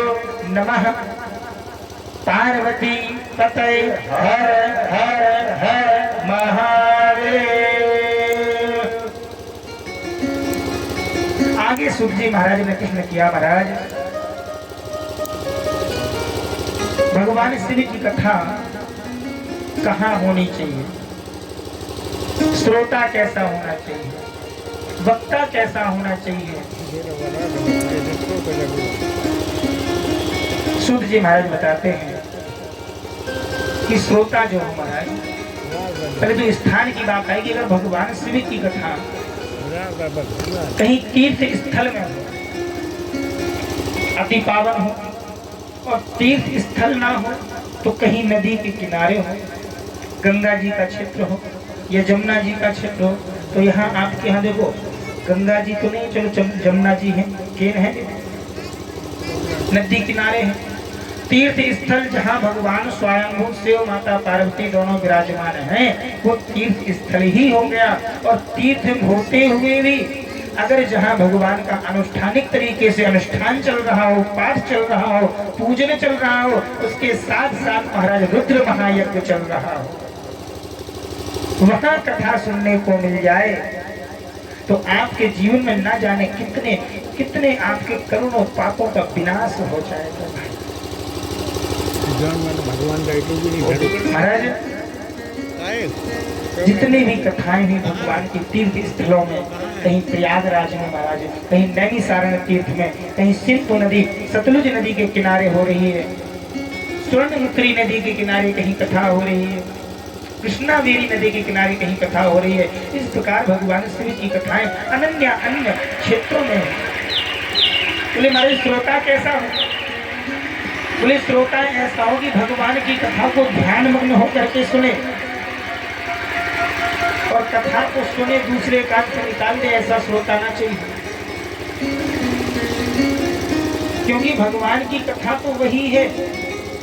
इसके पहले भी शिव पुराण हुआ और आज शिव पुराण हो रहा, आगे भी शिव पुराण होता रहे, लेकिन कहने का अपना अपना भाव अलग अलग होता है महाराज। कोई किसी तरीके से समझाता है, कोई किसी तरीके से समझाता है। बस जिस तरीके से समझ में आ जाए उस तरीके से हमें समझ लेना है। इस प्रकार का श्रोता होना चाहिए। और बोले महाराज वक्ता कैसा? वक्ता महाराज बोले पहली बात तो बोले संत हो, संत ना हो तो ब्राह्मण हो, ब्राह्मण ना हो तो उसके साथ साथ ब्रह्मचर्य का पालन करने वाला, भले ही गृहस्थ बने रहे, परिवार वाला हो, कोई दिक्कत, लेकिन ब्रह्मचर्य का पालन करने वाला हो, सात्विक हो,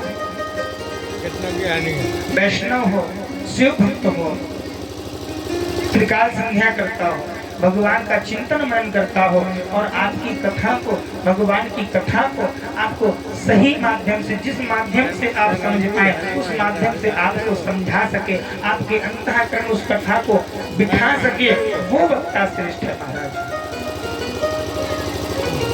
पुण्य क्षेत्रे कृतं पुण्यम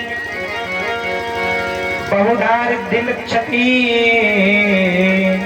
पुण्य क्षेत्रे कृतं पापं महादण्डवपि जायते,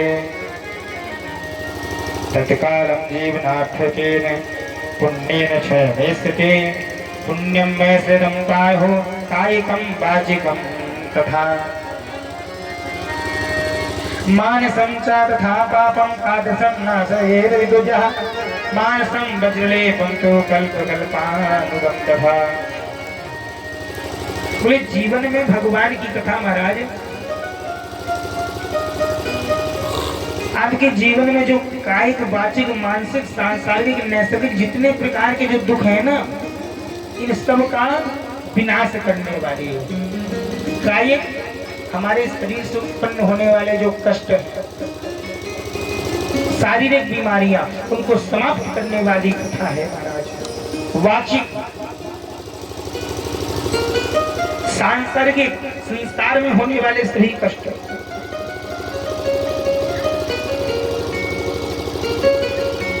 इन सभी पापों को, भगवान की कथा को अगर ध्यान से सुन लिया जाए, केवल ध्यान से ही सुन लिया जाए तो ये सारे पाप नष्ट हो जाते हैं। अतः सुख चाहने वाले व्यक्ति को चाहिए कि भगवान शिव की कथा को एकाग्रता के साथ सुने। सूत जी महाराज ने अगला प्रश्न किया, महाराज सदाचार, शौचाचार, स्नान, भस्म धारण, संध्या वंदन, प्रणव जप, गायत्री जप, दान, धनोपार्जन, इन सब की विधि क्या है? विद्वेश्वर सकता है भगवान शिव की जो पूजा क्रम है ना, शिव जी का परिचय, शिव जी का पूजा क्रम, शिव जी का अभिषेक, इन सब का विधान बताया। सदाचार महाराज कैसे हो? सदाचार का उपाय बताया। सुबह ब्रह्म मुहूर्त वेला में जागो, पृथ्वी मैया को प्रणाम करो, पंचदेव को प्रणाम करो कि प्रभु आपने हमें अगला दिन फिर दे दिया जीवन जीने का। उसके बाद स्नान करो, नित्य कर्म करने के उपरांत भगवान का चिंतन करो। हो सके तो अगर वैष्णव भक्त है तो भगवान विष्णु का पूजन अभिषेक करें। और हर भक्त है भगवान शिव के भक्त हैं, शैव संप्रदाय वाले हैं, तुम्हारा शिव जी का पूजन अभिषेक करें। ऐसा नहीं कि कोई देवी भक्त है तो देवी का पूजन करे, लेकिन पूजन करना सुबह अनिवार्य है। जीवन में एक बार सुबह भगवान की एक माला कर ले, भगवान का अभिषेक कर ले, जरूरी है।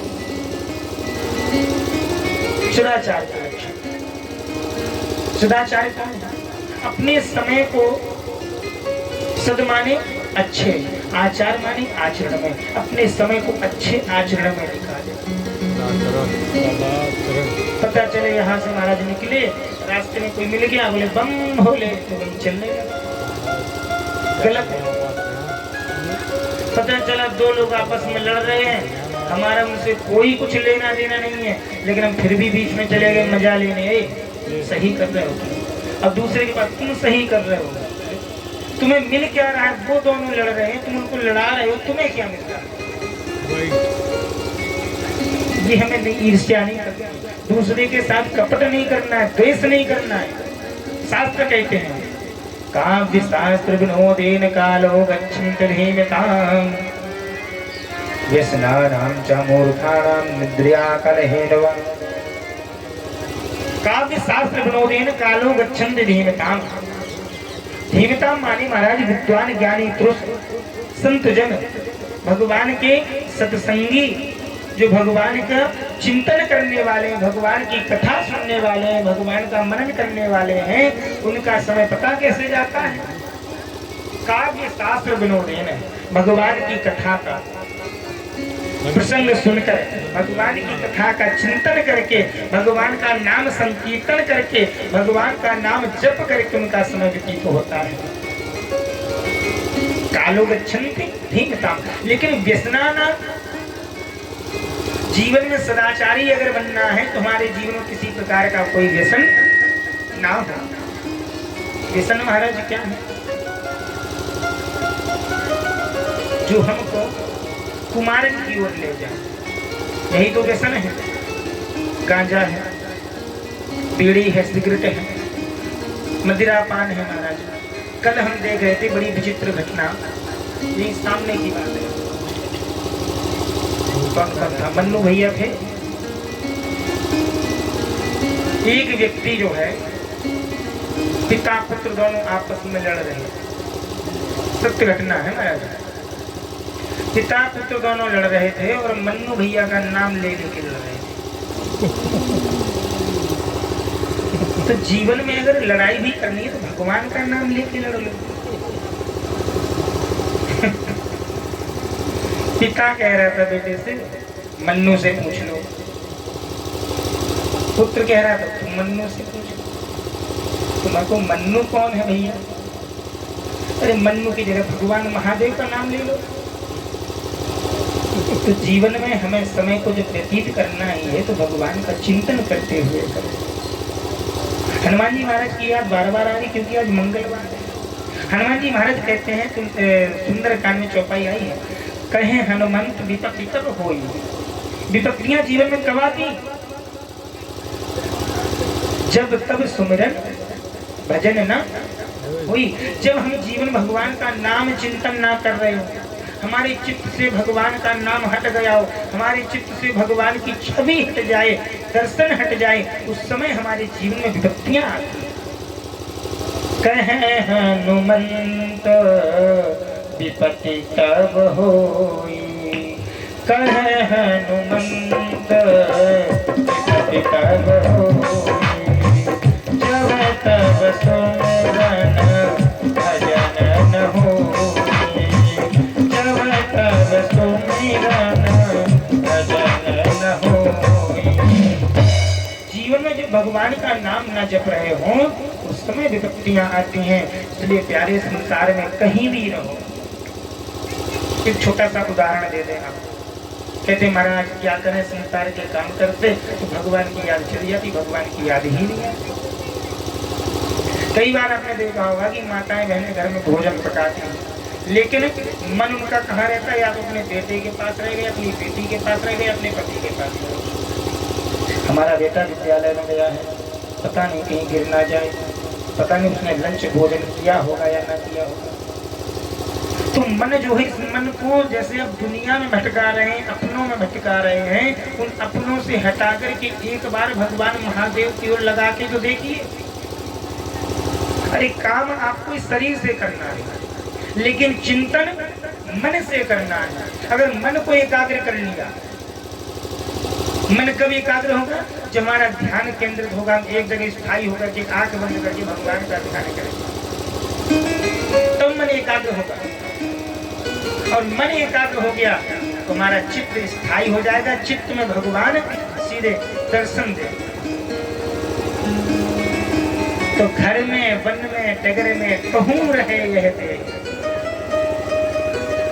पर भोले बाबा सो लगू चाहिए में।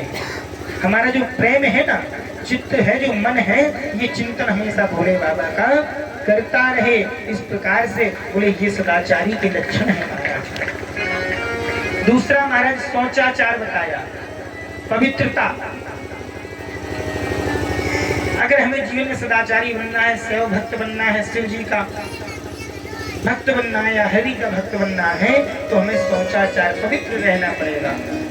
स्नान की विधि, स्नान महाराज कहते करना है, ब्रह्म मुहूर्त में सूर्योदय के पहले स्नान कर लेना चाहिए। भस्म धारण, भगवान शिव जी को भस्म लगाते हैं, वही भस्म अपने माथे पर लगाए। ओम त्रायकम जगनग्रहे कलकसपसल्लाके, माथे पर लगाइए, गले में लगाइए, वक्षस्थल में, दोनों भुजाओं में और सिर पे, कपाल में। संध्या वंदन, त्रिकाल संध्या करनी चाहिए शिव जी के भक्तों। सबसे पहले प्रातः काल वेला, मध्यकालीन वेला में जो भगवान सूर्य भास्वानुसूर्य मध्य में दोपहर के ठीक 12 बजे।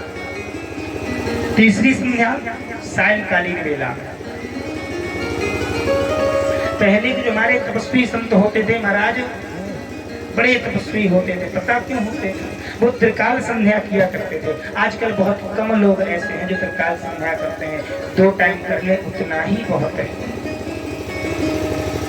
और त्रिकाल संध्या का ये फल है कि अगर आप किसी को बोल दो आप त्रिकाल संध्या करते हो और आप बोल दो कि आपका ऐसा कार्य हो जाएगा, तो मैं गारंटी लेता हूँ कि वो कार्य आपका हो जाएगा। लेकिन त्रिकाल संध्या करने वाला व्यक्ति हो, गायत्री जप करने वाला व्यक्ति हो, नित्य दान करने वाला हो, सोचाचारी हो, सदाचारी हो। अब 3 बार संध्या करते थे महाराज, अब तो 1 टाइम कर लो, इतना ही बहुत है। और ऐसे नहीं, अब तो आपके पास साधन है सारे, घर में है, स्नान करो, नहाओ तो भगवान की पूजा करो, पाठ करो, जप करो। पहले के लोग नदियां जाते थे, नदियों में स्नान करते, वस्त्र नहीं होते थे। जो आप पहने ना धोती, इसका नाम धोती कैसे पड़ा बताइए जरा आप। धोती, यही तो धोती है, हम भी पहने और भी आचार्य लोग पहने। धोती, धो माने धोना, 3 माने 3 बार। जो 3 बार धोई जाए उसी का नाम धोती। पहले अपने जो संत महात्मा हुआ करते वो पहनते थे धोती, वही धोती गए, स्नान किए और उसको पहने पहने खड़े हो गए, भगवान की तपस्या कर रहे हैं, पूजा कर रहे हैं, पंचदेव की, अपने आप सूख गए।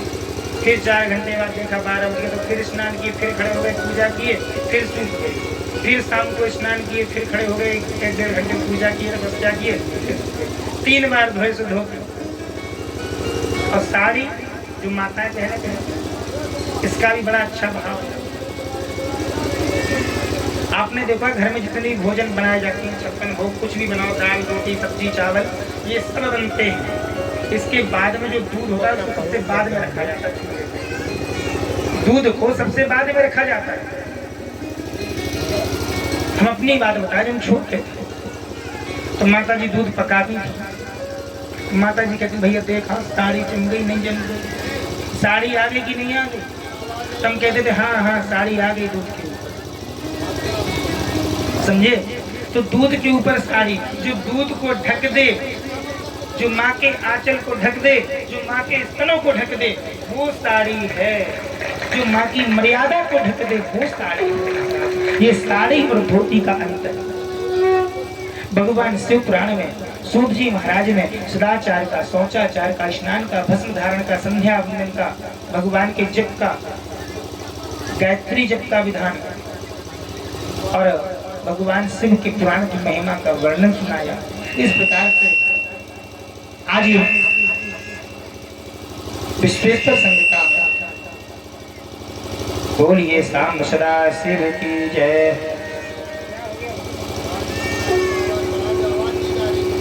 आवाज बिल्कुल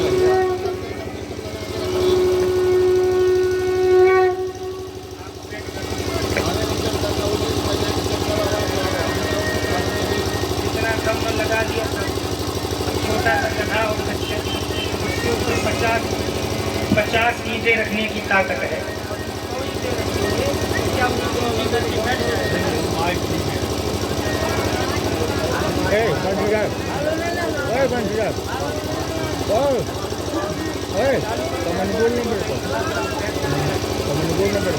बोलिए शाम सदा शिव की जय हो। हर हर हर महादेव। महाराज इस प्रकार से आपने आज की कथा को श्रवण किया। विश्वेश्वर संहिता में भगवान भूत भावन भोलेनाथ की महिमा को जाना। इसके उपरांत कल कथा समय से ठीक 2 बजे, देखो आप लोग आ जाए तो हमारा भी मन लगता बैठने, तो आप लोग समय से पधारें 2 बजे, और ठीक 2 बजे से कथा कल प्रारंभ हो जाएगी। आरती का समय हो रहा है, भैया आरती प्रज्वलित करें। आइए 2 बार भगवान भोलेनाथ का नाम संकीर्तन।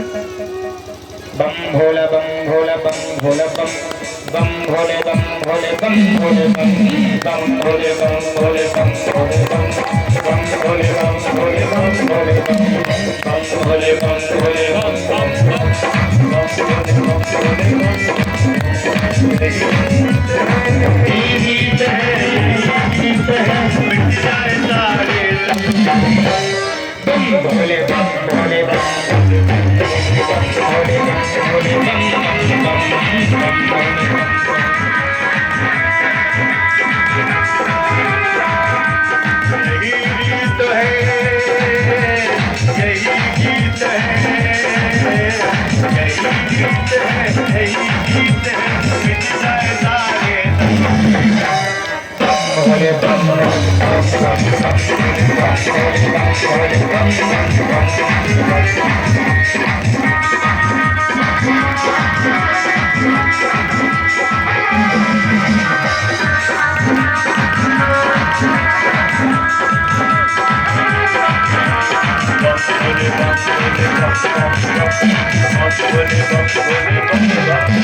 वशिष्ठ कुम्भोधवोधराय मुनीन्द्र देवारचिते निराय चन्द्रार्कदर्शनाय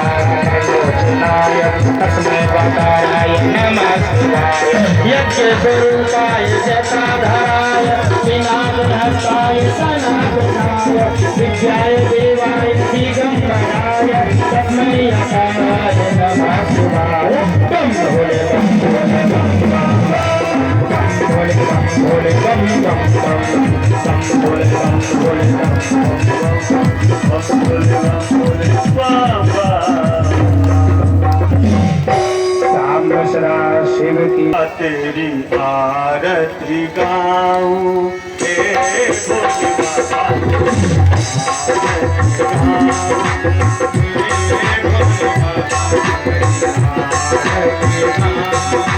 आरती गाऊं प्यारे तुमको मनाऊं आरती गाऊं प्यारे तुमको मनाऊं आरती गाऊं प्यारे तुमको मनाऊं आरती गाऊं प्यारे तुमको मनाऊं हे भोले बाबा तेरे आरती गाऊं हे भोले बाबा तुम्हारी आरती गाऊं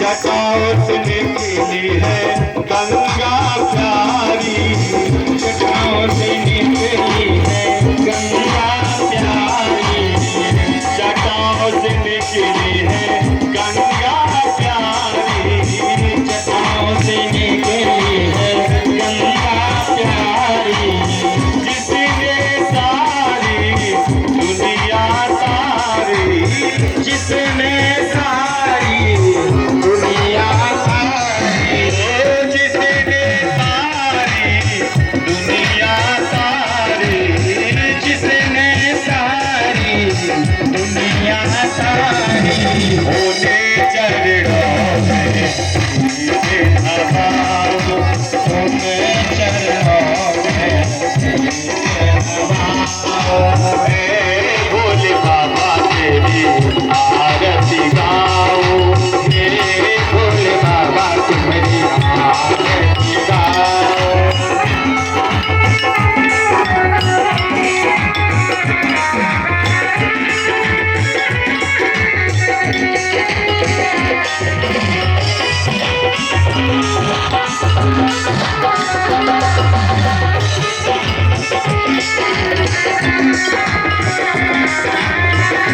सती भवानी संग में तो है सती भवानी संग में सोहे सती भवानी संग में तो है सती भवानी सम्मुख सो है नंदी ब्रह्मचारी सन्मुख सोहे नंदी ब्रह्मचारी इन दर्शन कर जाओ इन दर्शन कर जाओ हे भोले बाबा तेरी आरती गाऊं हे भोले बाबा तेरी आरती गाओ पूरे गौरम सर्वावतारम संसारि सारम बुद्धेन्द्र हारम रामचंद्रम हृदयार विमले भवम भवानी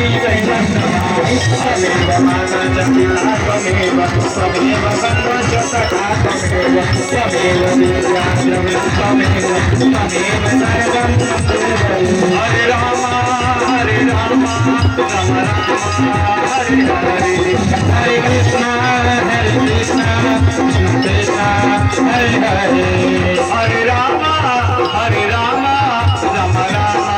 हरे हरे हरे कृष्ण कृष्ण कृष्ण हरे हरे सतगज बंसी मारे गोकुल के राजा तेरी यज्ञा तरस गई अब तो आजा बंसी मारे गोकुल के राजा तेरी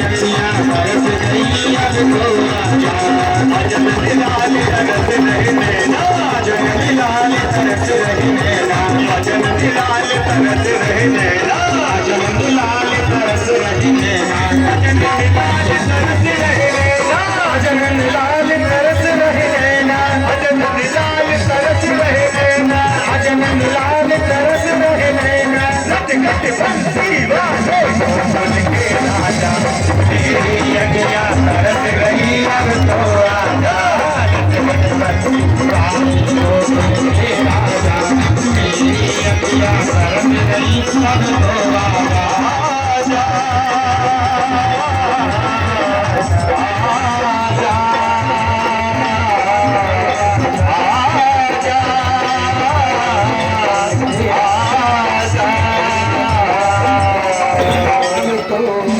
बंसी बाजेगी दादा नाचेगी, बंसी बाजेगी दादा नाचेगी, बंसी बाजेगी दादा नाचेगी, बंसी बाजेगी दादा नाचेगी।